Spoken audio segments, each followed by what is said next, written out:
विधानसभा आमदारांच्या वतीने विधान परिषदेचे आमदार निवडले जातात। ही निवडणूक फार किचकट आणि गुंतागुंतीची असते। नेमकं काय आहे या निवडणुकीची पद्धत पाहूयात या रिपोर्टमधून। नेमकी कशी होते विधान परिषद निवडणूक? विजयासाठी कसा ठरतो मतांचा कोटा?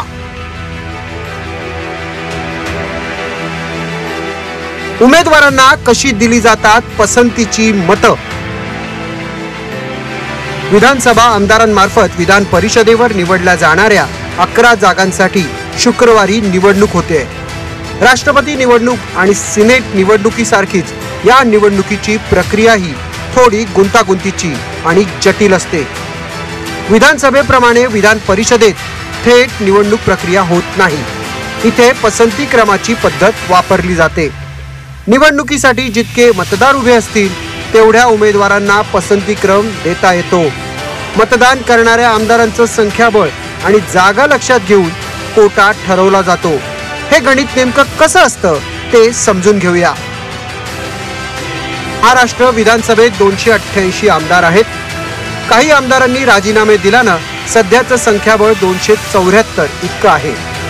एकूण मतदार संख्येला रिक्त जागा 11 अधिक 1 म्हणजे 12 न भागलं तर उत्तर येतं 22.833। त्यामुळे विधान परिषदेवर निवडून येण्यासाठी 23 मतांचा कोटा निश्चित करण्यात आलाय। म्हणजेच विजयासाठी पहिल्या पसंतीची 23 मतं मिळवणं गरजेचे आहेत।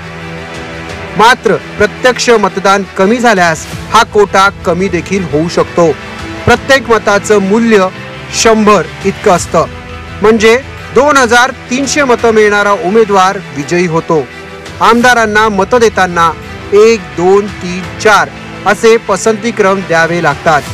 निर्धारित कोट्याएवढी प्रथम क्रमांकाची मतं मिळवणारा उमेदवार विजयी होतो। पहिल्या पसंतीची मतं कोट्याएवढी नसल्यास दुसऱ्या पसंतीची मतं जो पूर्ण करेल तो विजयी ठरतो। निर्धारित कोटा पूर्ण करणारा कोणत्याही पसंतीचा उमेदवार विजयी होऊ शकतो।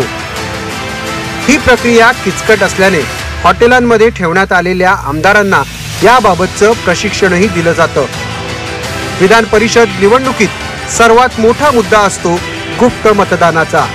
राज्यसभेत खुलं मतदान असल्याने पक्षाच्या आमदारांना मतं दाखवून टाकावी लागतात।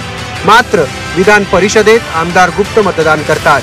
त्यामुळे विधान परिषद निवडणुकीत मोठ्या प्रमाणावर क्रॉस वोटिंग होण्याची शक्यता व्यक्त केली जाते।